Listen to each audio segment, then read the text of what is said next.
आज class 11 chemistry का दूसरा लेक्चर, जिसमें हम लोग बिल्कुल जीरो लेवल से वन ग्राउंड लेवल से शुरू करेंगे इसको, ताकि किसी स्टूडेंट को कहीं कंफ्यूजन नहीं हो। मैं जानता हूं कि ये बहुत सिंपल चीजें हैं, लेकिन प्रैक्टिकली हमने ये ऑब्जर्व किया है कि कभी कभी स्टूडेंट बड़ी छोटी सिली मिस्टेक्स कर बैठते हैं। आइए इसके लिए हम देखते हैं। सबसे पहले जो छोटे टर्म है, like volume, temperature, scientific notation, significant figure, एक एक करके उसको देखते हैं जल्दी। आइए देखते हैं। यहां पर देखें, हमने वॉल्यूम को लिया है, तो वॉल्यूम, क्यूब का वॉल्यूम क्या होता है? क्यूब वैसा क्यूब जिसके साइड को हमने मान लिया है ए, विथ यूनिट सपोज करें ए सेंटीमीटर। ठीक है, ए सेंटीमीटर हमने मान लिया। तो इस वॉल्यूम का फॉर्मूला क्या होगा? A into a is equal to a cube, जिसको हमने यहां लिया है। देखिए, volume is equal to side का क्यूब मीन्स ए क्यूब। यहां अगर सेंटीमीटर दें यूनिट को भी, तो ए सेंटीमीटर का क्यूब, इसको हमने रिप्रेजेंट किया है वी से, जो कि जनरली रिप्रेजेंट किया जाता है। ध्यान दें, इसका कॉमन यूनिट होता है लीटर। वॉल्यूम का कॉमन यूनिट लीटर होता है। ये एसआई यूनिट नहीं है। बहुत इंपॉर्टेंट बात, लीटर वॉल्यूम की एसआई यूनिट नहीं है। अब देखें, लीटर को अगर डिफरेंट कॉमन यूनिट में हम एक्सप्रेस करें, जो हम प्रैक्टिकल यूज करते हैं, उसका वैल्यू क्या होता है? कभी हमारे स्टूडेंट्स यहां कंफ्यूज हो जाते हैं, इसलिए हमने बिल्कुल अलग इसको करके एक फ्लो शीट बना दिया है। Values in different unit. यहां देखिए, हमने लिया है सेंटीमीटर में, तो साइड को हम ए को 10 सेंटीमीटर मान लें। 10 सेंटीमीटर। आइए थोड़ा सा समझते हैं। ये वैसा क्यूब है जिसका साइड, ए का वैल्यू 10 सेंटीमीटर है। इसको हमने 10 पार्ट में डिवाइड कर दिया, तो 1 पार्ट 1 सेंटीमीटर के इक्वल हो गया। 1 पार्ट इक्वल टू 1 सेंटीमीटर, तो 10 पार्ट इक्वल टू 10 सेंटीमीटर। और हम जानते हैं 10 centimetre is equal to 1 decametre. और चूंकि क्यूब के सभी साइड इक्वल होते हैं, तो आप ध्यान दो, this a is equal to this a. ये सभी ए एक दूसरे के इक्वल हैं। तो अगर ये 10 सेंटीमीटर, तो ये भी 10 सेंटीमीटर, ये भी 1 decimetre. It is also 10 centimetre and 1 decimetre. ठीक है, अब इसी को बेस मान के आप तीनों यूनिट में इसका वॉल्यूम निकाल लें। सेंटीमीटर में क्या हो जाएगा? एक साइड है 10 सेंटीमीटर, तो 10 सेंटीमीटर को मल्टीप्लाई कर देंगे, तो हमारा वॉल्यूम का आ जाएगा value 1000 centimetre cube, which is equal to 10 to the power 3 centimetre cube. अगर मिलीलीटर में निकालते हैं, तो 1 centimetre cube is equal to 1 millilitre. तो 1000 centimetre cube will be equal to 1000 millilitre. ठीक है, और इन केस ऑफ डेसीमीटर आप देखो, 10 centimetre is equal to 1 decimetre. तो वॉल्यूम निकालेंगे, क्या करेंगे? 1 decimetre multiplied by 1 decimetre multiplied by 1 decimetre, it is equal to 1 decimetre cube.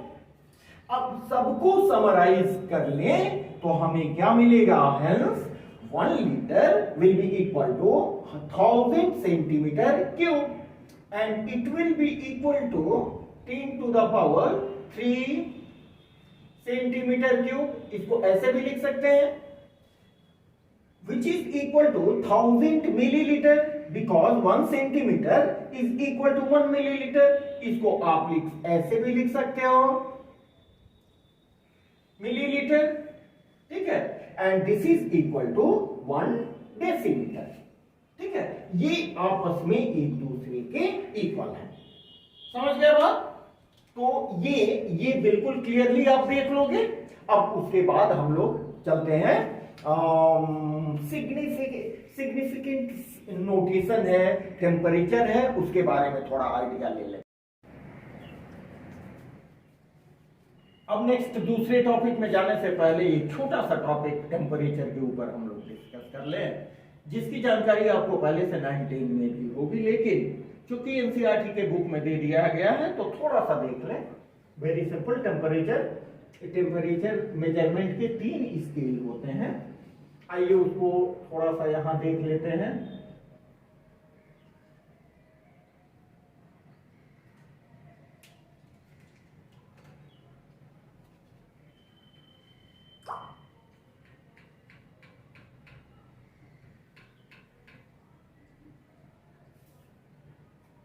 यहां बीच वाला हम डिग्री सेंटीग्रेड में बना रहे हैं, तो सबसे मिनिमम पॉइंट हम फ्रीजिंग पॉइंट ऑफ वाटर को लेते हैं, it is 0 degree C, and maximum point होता है 100 degree centigrade boiling point of water. उसके बाद हम लोग देखते हैं रूम टेम्परेचर। रूम टेम्परेचर कितना होता है? Generally 25 degree C, and body temperature 37 degree centigrade. ठीक है, इसको यहां हम केल्विन में लिख रहे हैं, तो केल्विन इसका 0 डिग्री केल्विन में कितने के इक्वल होता है? 273.15 केल्विन, जिसको सुविधा के लिए, समझने की सुविधा के लिए, कैलकुलेशन की सुविधा के लिए हम लोग 273 केल्विन ही लिखते हैं। तो इसका रूम टेम्परेचर कितना होगा? इसमें 25 हम ऐड कर दें, that will be equal to 298 kelvin. इसीलिए सेंटीग्रेड से केल्विन में कन्वर्जन बड़ी आसान है। और अगर हम बॉडी टेम्परेचर की बात करें तो ये हो जाएगा 310 केल्विन, और बॉइलिंग पॉइंट हो जाएगा 373 केल्विन। हम इसको स्टैंडर्ड मान के चल रहे हैं। ठीक है, अब फारेनहाइट की बात देखें, इसका जो मैक्सिमम पॉइंट होता है दैट इज 212 डिग्री फारेनहाइट, और मिनिमम पॉइंट होता है 32 डिग्री फारेनहाइट। इसका जो रूम टेम्परेचर होता है वो होता है 77 डिग्री फारेनहाइट, और बॉडी टेम्परेचर होता है 98.6 डिग्री फारेनहाइट। ठीक है, इसको थोड़ा सा समझने के लिए आप ये कर लें, ये जो पॉइंट है ये होता है बॉइलिंग पॉइंट ऑफ वाटर से इसको कैलकुलेट किया जाता है, and this is freezing point of water. This is room temperature,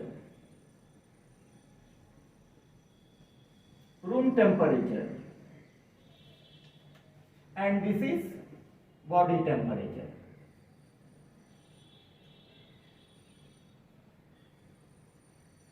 जब फीवर उबर होता है तो इसी को हम लोग देखते हैं डिग्री फारेनहाइट में। ठीक है, अब इसके इंटर कन्वर्जन के लिए फॉर्मूला क्या है? Degree Fahrenheit is equal to 9/5 multiplied by जो वैल्यू यहां पर हो डिग्री सेंटीग्रेड में प्लस 32।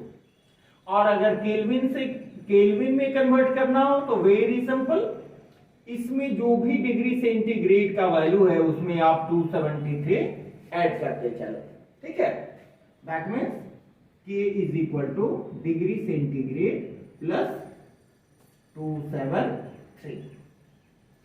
अब इसके आधार पर छोटा सा एक न्यूमेरिकल देख ले।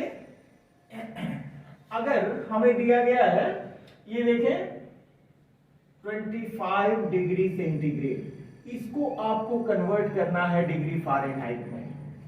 आप क्या करेंगे, यहां देखिए डिग्री फ़ारेनहाइट का फॉर्मूला क्या होता है, 9/5, डिग्री सेंटीग्रेड दिया गया है 25 प्लस 32, कितना हो जाएगा 45 प्लस 32 डिग्री फ़ारेनहाइट। ठीक है, यहां पर देख लिया। हमने इसको कन्वर्ट किया है, इसको कितना आंसर आया देखिए, ये है रूम टेम्परेचर।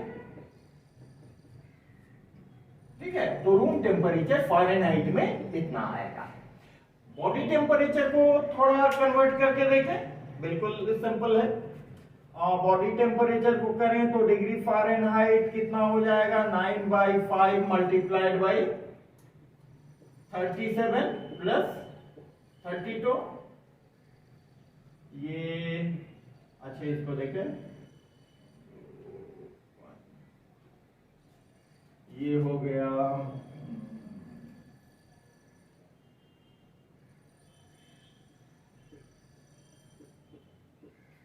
ठीक है, इसको ऐड करें तो हो जाएगा 66 32 98.6 डिग्री फ़ारेनहाइट। ये भी देखिए इस वैल्यू से मैच किया। ठीक है, अब एक इससे छोटा न्यूमेरिकल देखते हैं। ये मिलता है कि कौन सा टेम्परेचर है eight what temperature degree centigrade becomes equal to degree Fahrenheit। वो कौन सा टेम्परेचर होगा जिसमें डिग्री सेंटीग्रेड डिग्री फ़ारेनहाइट के बराबर होगा। दैट मीन्स एक कॉमन वैसे टेम्परेचर को आप कैलकुलेट करो जिसमें जो डिग्री सेंटीग्रेड और फ़ारेनहाइट दोनों के लिए सेम वैल्यू देता है। तो इसमें आप मान लो suppose the temperature is equal to x, तो आपका फॉर्मूला क्या है, degree Fahrenheit is equal to 9/5 multiplied by degree centigrade plus 32, और डिग्री फ़ारेनहाइट के बदले भी आप x रखो प्लस 9/5x प्लस 32। ठीक है, इसको इधर ला दें तो क्या हो जाएगा, x minus 9/5x is equal to 32, और 5x minus 9x is equal to 32, और -4x/5 इज इक्वल टू 32, और ये हो जाएगा -4x is equal to 32 into 5, और -4x इज इक्वल टू 160, और x इज इक्वल टू -160/4, और x इज इक्वल टू -40। यही वो टेम्परेचर होगा -40 डिग्री जो फ़ारेनहाइट और सेंटीग्रेड दोनों में कॉमन होगा। ये सभी बातें समझ में आ गई, इसको लिख ले। इसके बाद हम लोग आगे चलते हैं साइंटिफिक नोटेशन की ओर। अब देखते हैं हम लोग साइंटिफिक नोटेशन। साइंटिफिक नोटेशन क्या होते हैं, देखिए हम यहाँ इतना जो आपको ये फ्लोशीट बना रहे हैं ताकि सभी बच्चे जो आज 0 लेवल से शुरू कर रहे हैं वो भी चीजों को बिल्कुल क्लियर वे में समझ जाए। हम जानते हैं कि इट्स वेरी सिंपल, बहुत आसान चीज है। आप अगर जानते हैं तो बहुत अच्छी बात है, इसको स्किप करके आगे बढ़े। ठीक है, अदरवाइज एक बार देखें जरूर। ठीक है, आइए देखते हैं यहां साइंटिफिक नोटेशन क्या है। जो भी साइंटिफिक कैलकुलेशंस होते हैं, साइंटिफिक कैलकुलेशंस आप न्यूमेरिकल्स बनाते हैं, तो न्यूमेरिकल्स बनाने के क्रम में ढेर सारे वैसे नंबर्स मिलेंगे जो काफी छोटे हो सकते हैं, लाइक दिस, या काफी बड़े हो सकते हैं। तो इन सभी नंबर्स को कैलकुलेशन में यूज करते करते थोड़ी सी परेशानी हो सकती है। तो इस परेशानी को कम करने के लिए हम बहुत बड़ी और बहुत छोटी संख्याओं को रिप्रेजेंट करते हैं, जिसका तरीका होता है जिसको कहते हैं हम साइंटिफिक नोटेशन। देखिए, scientific notation used for simple expression, किसका? Simple expression of very large numbers and very small numbers, like देखिए 23460 एंड 0.40000049। इतने बड़े और इतनी छोटी संख्याओं को एक्सप्रेस करने के लिए हमें साइंटिफिक नोटेशन हमने डेवलप किया।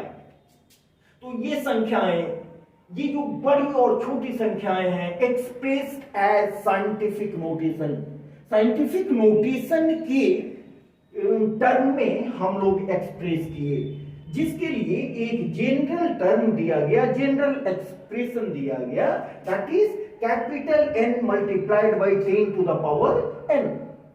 यहां कैपिटल N एक वैसी संख्या को रिप्रेजेंट करता है जो 1 to 10 के अंदर हो, जो 1 to 10 के अंदर हो, capital N, and it is exponential term of 10। ठीक है, any number as exponent having positive और नेगेटिव वैल्यू, n का वैल्यू पॉजिटिव और नेगेटिव दोनों हो सकता है। तो दोनों का एग्जांपल यहां दिया गया है, हमने इस एग्जांपल को यहां लिया है। अगर इस बड़े वैल्यू को हम इस टर्म में रिप्रेजेंट करें तो आप ध्यान दो, यहां देखिए ये संख्या इतनी है, मीन्स हम यहां डेसिमल दे सकते हैं, ठीक है, लेकिन जो हमारा डिजिट है वो डिजिट हमें आना चाहिए 1 to 10 के बीच में। तो 1 to 10 के बीच में लाने के लिए हम 23.4 तो लिख नहीं सकते हैं, 23 हो जाएगा, इसलिए हम लिखेंगे ये डेसिमल को हमने 2 और 3 के बीच में ला दिया, तो 2.3 आ गया, और 2.3 इसके अंदर में आएगा, ठीक है, 2.34 वो 1 to 10 के अंदर में आ गया। अब क्या करें, डेसिमल को हम लेफ्ट की ओर ले आए। तो जब भी डेसिमल को लेफ्ट की ओर ले आते हैं, जितने स्टेप्स लेफ्ट की ओर ले आते हैं, n का वैल्यू उतना गुना बढ़ जाता है। तो यहां देखिए 1 2 3 4 5 6 7 8, तो इसको मल्टीप्लाई करेंगे 10 टू द पावर 8 से, यहां n का वैल्यू कितना होगा, +8। ठीक है, तो जब n का वैल्यू पॉजिटिव हो, that means you have to move towards left side from the decimal point. ठीक है, अब इसको देखिए, इसमें कोई वैल्यू चेंज नहीं होगा। इस तरह के रिप्रेजेंटेशन में आप इसको इससे मल्टीप्लाई करेंगे तो आपको ठीक उसी तरह का वैल्यू आएगा, वैल्यू में कोई चेंज नहीं होगा। वही हमने इसको लिख के बताया है, हालांकि ये बहुत लो लेवल की चीज है, फिर भी हमने कर दिया है ताकि एक भी बच्चा बिना समझे नहीं जाए। आइए इसको देखते हैं। इस एग्जांपल को हमने यहां लिया है, हमको क्या n का वैल्यू रखना है 1 to 10 के बीच में। तो 1 to 10 के बीच में कब रखेंगे, जब इस डेसिमल को हम 4 और 9 के बीच में लाएंगे। तो इस डेसिमल को हमें राइट साइड में ले जाना पड़ेगा, 1 2 3 4 5 6 डिजिट राइट साइड में ले जाना पड़ेगा। तो जब हम राइट साइड में ले जाते हैं, वैसी स्थिति में n का वैल्यू निगेटिव आता है, ठीक है, 10 to the power -n, and n is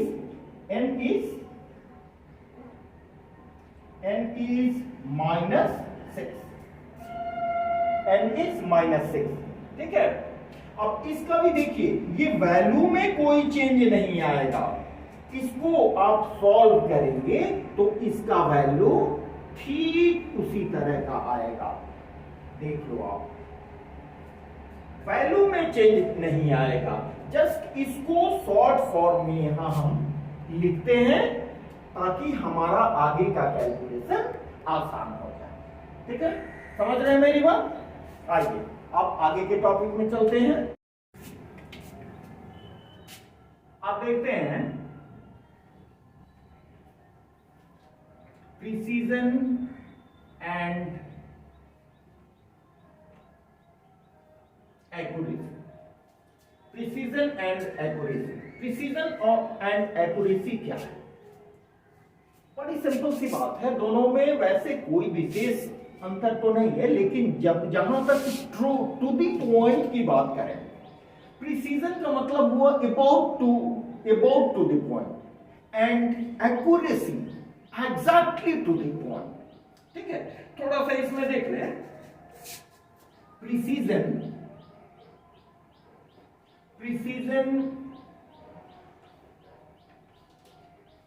refers to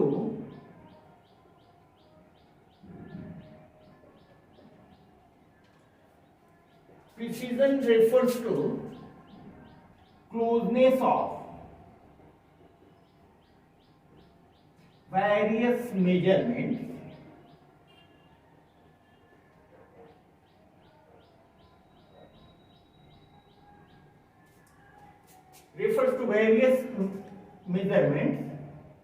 for the same quantity।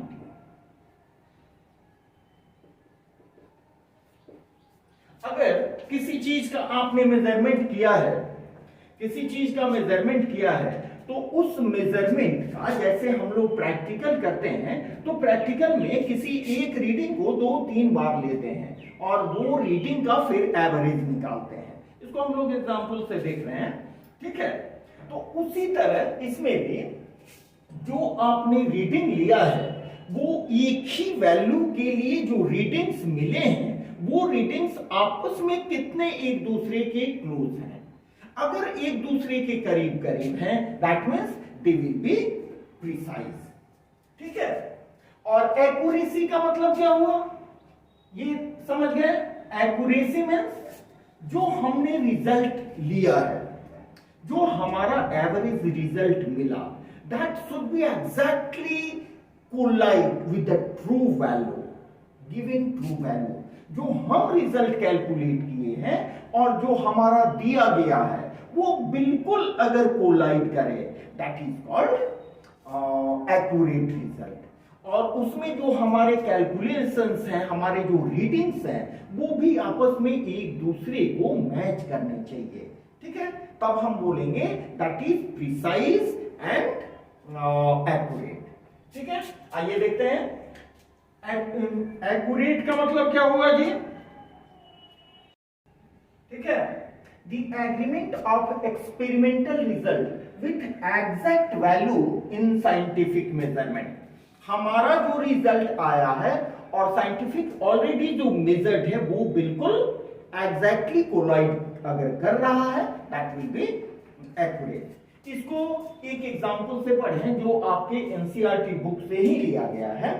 इसमें सपोज करें यहां हमारे पास 3 स्टूडेंट्स हैं।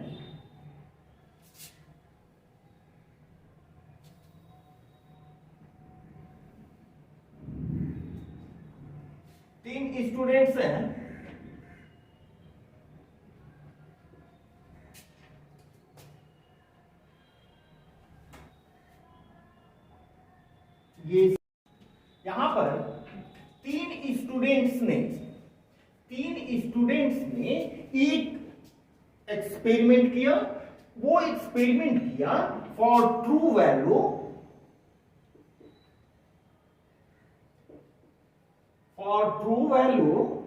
2.00 ग्राम के लिए।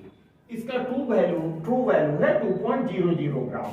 तो यहां ध्यान दें कि ए स्टूडेंट ने फर्स्ट टाइम 1.95 लाया, सेकेंड टाइम 1.93, जिसका एवरेज उसने इतना 1.940 कैलकुलेट किया। तो ये देखिए दोनों वैल्यू एक दूसरे के क्लोज में है। ठीक है, तो ये क्या हो जाएंगे, ये प्रिसाइज हो जाएंगे।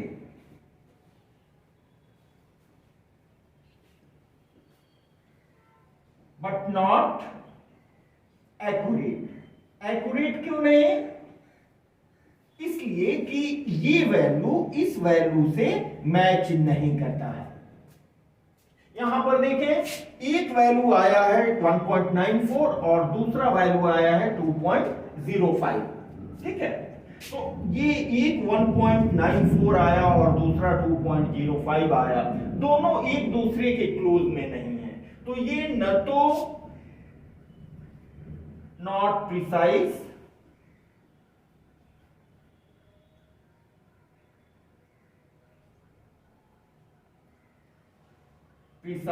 and not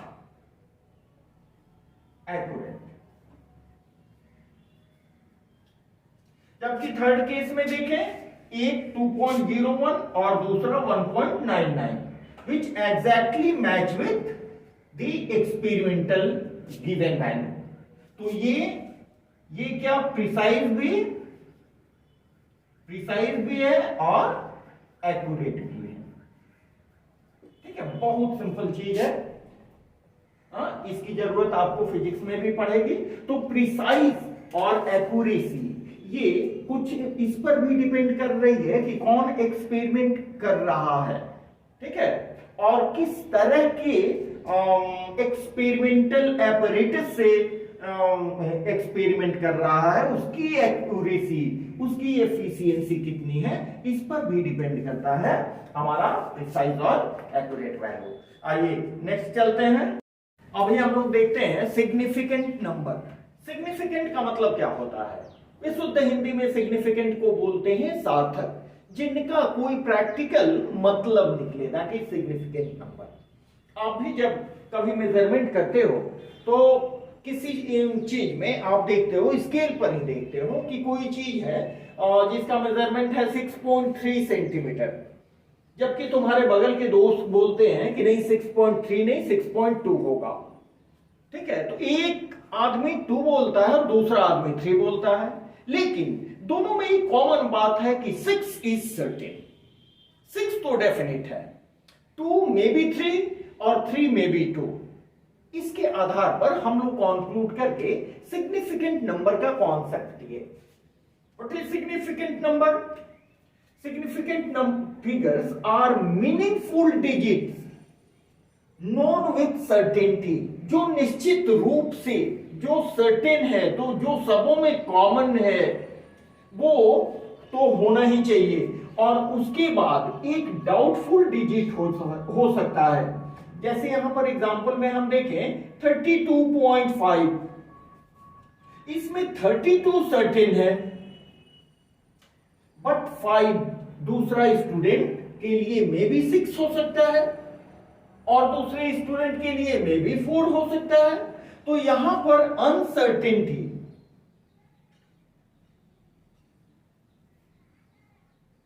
अनसर्टेनिटी क्या हो गई? ±1।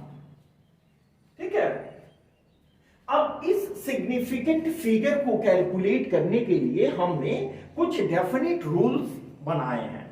ठीक है, उस रूल को एक जगह हमने कंपाइल किया है ताकि सबको आप एक दूसरे से कंपेयर कर सकें और इंटर कंफ्यूजन नहीं हो, ताकि सभी बच्चे, जीरो लेवल के बच्चे भी इस चीज को बढ़िया से समझ सकें।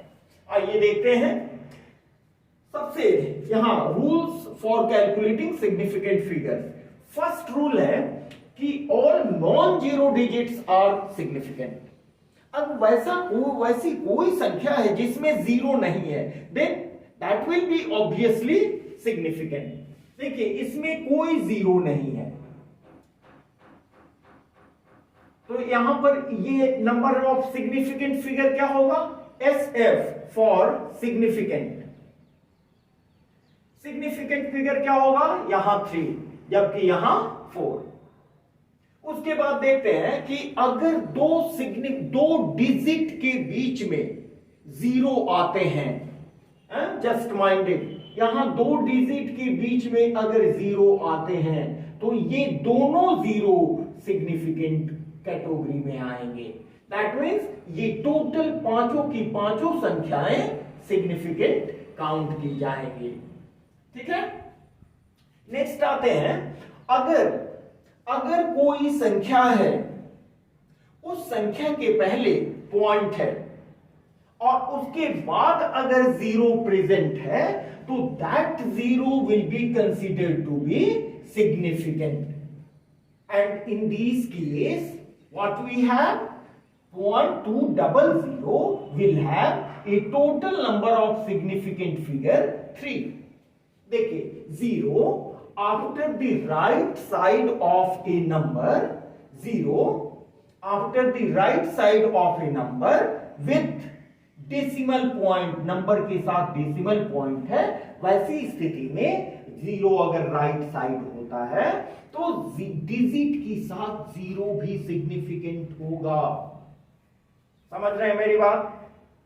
नेक्स्ट टाइम, अगर कोई डिजिट है और डिजिट के पहले 0 है, डिजिट के पहले और पॉइंट के बाद 0 है, देखिए 0 preceding to first non zero digit, ये हो गया आपको non zero digit. Non zero digit, इस डिजिट के पहले 0 जो आएगा वो सिग्निफिकेंट नहीं होगा, दैट इज नॉन सिग्निफिकेंट, ये सिग्निफिकेंट नहीं होंगे। कौन? जब डिजिट के पहले जो 0 आएंगे। ठीक है, नेक्स्ट है terminal zeros with no decimal point in a number is non significant. बहुत इंपॉर्टेंट, देखिए बहुत कंफ्यूजिंग कि यहां पर दीज आर टर्मिनल जीरोस, ये जो टर्मिनल जीरोस हैं किसी नंबर के बाद आए तो ये सिग्निफिकेंट नहीं होते हैं। इसमें थोड़ा दिमाग लगाया जाए, क्यों नहीं सिग्निफिकेंट होंगे? बड़ी सिंपल सी बात है, अगर 100 को हम लिखें तो 100 को हम लिख सकते हैं 1 × 10⁻², और 10 टर्म के जितने भी एक्सपोनेंट होते हैं वो नॉन सिग्निफिकेंट फिगर होते हैं, नॉन सिग्निफिकेंट फिगर होते हैं। उसी तरह इसको आप लिख सकते हो 1 × 10⁻³ तो 10⁻³ ये नॉन सिग्निफिकेंट टर्म है। जितने भी 10 के एक्सपोनेंशियल टर्म्स होते हैं वो नॉन सिग्निफिकेंट होते हैं। जैसे इस केस में भी देखें कि यहां पर क्या होता है, ये जस्ट पॉइंट के पोजीशन को रिप्रेजेंट करते हैं ये 0, इनका डिजिट में कोई कंट्रीब्यूशन नहीं है। नेक्स्ट चले, zeros before and after the decimal point are significant। देखिए जब भी किसी को पैसे दी जाती है, बड़ी सिंपल सी बात है, आप चेक काट के देते हो, ठीक है, तो चेक के साथ आप क्या लिखते हो, लाइक दिस, चाहे तो ऐसे या फिर ऐसे। ठीक है, अगर ऐसे लिख दें तो हम तो उसके बाद ढेर सारे जीरो जोड़ के अपने अकाउंट से मनमाना राशि निकाल लेंगे। इसलिए ये जब भी 0 के बाद पॉइंट हो, डेसिमल हो, तो ये तीनों संख्याएं सिग्निफिकेंट हो जाएंगी। तो देखिए डेसिमल के पहले 0 या डेसिमल के बाद जो भी जीरोस होते हैं वो भी अपने आप में सिग्निफिकेंट होते हैं। That's why the number of significant figure in this case is 3, while the number of significant figure in 100.0 will also be equal to 4. Next, let us come to exact numbers have infinite significant figures. इसमें infinite significant figures कैसे हैं? बड़ी simple सी बात, 2 को आप लिख सकते हो जितनी आपकी मर्जी, 2.0000000 and so many 0 like this. 20 is equal to, you may write like this, 20.0000। और आप यहां देखो कि पॉइंट के बाद जो जीरो होते हैं वो सिग्निफिकेंट होते हैं, तो यहां पॉइंट के बाद आपने जो जीरो दिया वो होगा सिग्निफिकेंट। ठीक है, इसी से साइंटिफिक नोटेशन का हम लोग स्टडी प्रेफर करते हैं। अब देखिए साइंटिफिक नोटेशन के केस में हमें क्या मिलता है, साइंटिफिक नोटेशन को n into 10 to the power 10 से रिप्रेजेंट करते हैं, जिसमें n any number between 1 to 10 represent करता है। तो 1 to 10 की जो भी संख्याएं होंगी डेफिनेटली वो सिग्निफिकेंट होंगी, लेकिन 10 to the power n exponential term है जो कि सिग्निफिकेंट नहीं होता है। तो साइंटिफिक नोटेशन के केस में केवल इन जो संख्याएं होती हैं वो सिग्निफिकेंट होती हैं। And following this rule we have, यहां पर सिग्निफिकेंट कौन हो जाएगा, 6.5 इंटू 10 टू द पावर 5 में सिग्निफिकेंट फिगर होगा only 6.5, that is two significant figure. While in case of 3.002 into 10 to the power 23, we have only 4 significant figures।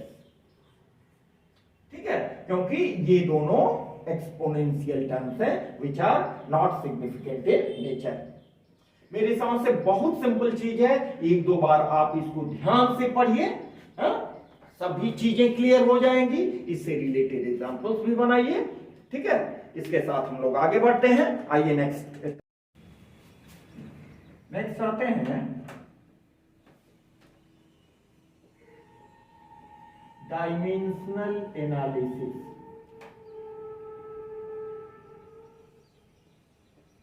What is dimensional analysis? Physical quantity में हमें हमेशा जरूरत पड़ती है एक physical quantity की यूनिट को दूसरे यूनिट में कन्वर्ट करने के लिए। ठीक है, न्यूमेरिकल में अगर जब न्यूमेरिकल बनाने के लिए प्रोसीड करते हैं, वैसी स्थिति में हमें यह देखना पड़ता है कि सभी की यूनिट सेम है कि नहीं, सेम यूनिट में करके उसको आगे बढ़ते हैं, इसलिए इसका काफी अधिक इंपॉर्टेंस है। तो डायमेंशनल एनालिसिस है क्या? Dimensional analysis that is conversion of unit of a physical quantity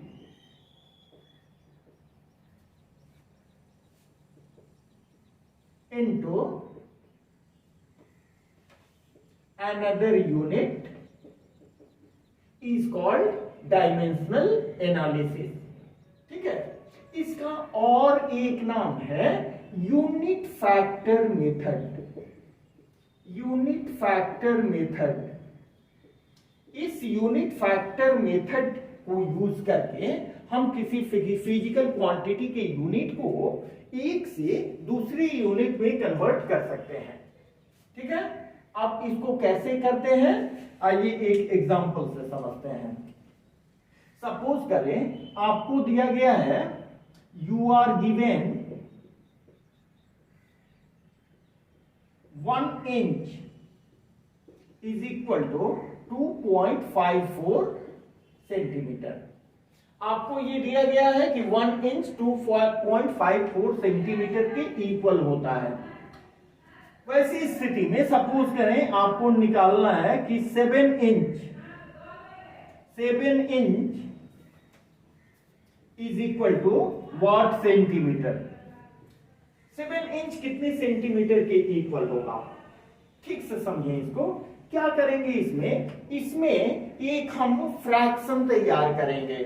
कैसे फ्रैक्शन तैयार करेंगे देखें, 1 inch is equal to 2.5 centimetre. ठीक है, तो इसको हम लिख सकते हैं 1 inch by 2.54 centimetre is equal to 1, and this is also equal to 2.54 centimeter by 1 inch।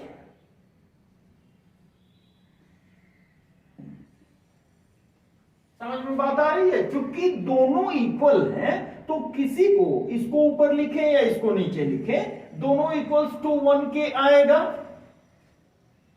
अब देखें हमें कन्वर्ट किसको किस में करना है, 7 इंच को 7 इंच को कन्वर्ट करना है सेंटीमीटर में। तो जिसमें कन्वर्ट करना होता है उसको हम ऊपर रखते हैं। तो यहां देखें 7 इंच इज इक्वल टू हो जाएगा 7 inch multiplied by 2.54 centimetre divided by 1 inch. ठीक है, ये इंच इंच आपका कैंसिल और इसको आप मल्टीप्लाई कर दो।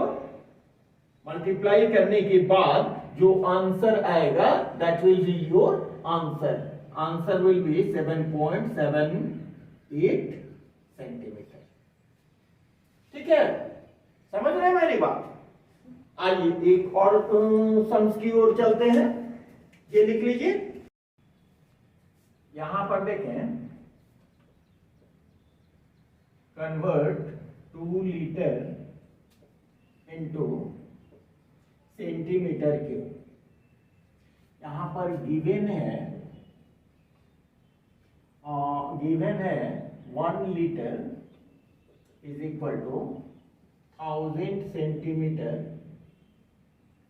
Cube and 1 metre is equal to 100 centimetre. ये दिया गया है हमें और इस 2 लीटर को सेंटीमीटर क्यूब में कन्वर्ट करना है। तो यहां देखें 1 लीटर इज इक्वल टू कितना होता है, हम लोग अभी पढ़े हैं 1000 सेंटीमीटर क्यूब। ठीक है, तो इसको हम लिख सकते हैं 1 litre divided by 1000 centimetre cube is equal to 1 is equal to 1000 centimetre cube by 1 litre is also equal to 1। इतना हम लिख सकते हैं। अब हमें लीटर को कन्वर्ट करना है, लीटर से पहले सेंटीमीटर में कन्वर्ट करें और सेंटीमीटर को फिर मीटर में कन्वर्ट कर लेंगे। तो सेंटीमीटर में कन्वर्ट करने के लिए इस फैक्टर से हम मल्टीप्लाई करेंगे और 2 litre is equal to 2 litre multiplied by 1000 centimetre cube divided by 1 litre. Cancel, तो आपका आया 2000 सेंटीमीटर क्यूब। ठीक है, सेंटीमीटर क्यूब में इतना आया। अब देखें 1 मीटर इज इक्वल टू होता है 100 सेंटीमीटर। तो 1 metre cube is equal to कितना हो जाएगा, 100 centimetre cube is equal to 10 to the power 2 centimetre cube. इसको हम करेंगे तो हो जाएगा 10 to the power 6 centimetre cube. ठीक है, 1 metre cube is equal to 10 to the power 6 centimetre cube. तो हम लिख सकते हैं 1 metre cube divided by 10 to the power 6 centimetre cube is equal to 1 और which is equal to 10 to the power 6 centimetre cube divided by 1 metre cube. हमको convert करना है किसमें, हमको कन्वर्ट करना है सवाल क्या है, सेंटीमीटर क्यूब नहीं मीटर क्यूब में, मीटर क्यूब में कन्वर्ट करना है। तो मीटर क्यूब में कन्वर्ट करने के लिए हमें क्या करना होगा, देखिए हमारे पास है 2000 सेंटीमीटर क्यूब तो it will be 2000 centimetre cube into 1 metre cube divided by 10 to the power 6 centimetre cube. ये सेंटीमीटर क्यूब ये कैंसिल, ठीक है, और इसको हम लिख सकते हैं 2 into 10 to the power 3 metre cube divided by 10 to the power 3 10 to the power 6। It will be equal to, ये ऊपर ले जाएंगे तो 2 into 10 to the power 3 minus 6 metre cube. Answer will be 2 into 10 to the power minus 3 metre cube. ये हमारा final answer हुआ। ठीक है, बड़ी सिंपल सा सवाल है, इसको लिख लें आप लोग। ठीक है, इसी तरह से हम लोग मिलते हैं फिर अगले वीडियो में। अभी तक जितना हमने कराया है आप उसको जरूर देखें, एकदम शुरू से अंत तक वीडियो को देखें और अपने दोस्तों में इसको स्प्रेड करें, सब्सक्राइब करें, लाइक करें। और आप हमसे और अधिक एक्सपेक्ट करते हैं तो आप कमेंट बॉक्स में जरूर अपने ओपिनियन को लिखें। ओके, थैंक्स टू ऑल, मिलते हैं नेक्स्ट वीडियो में।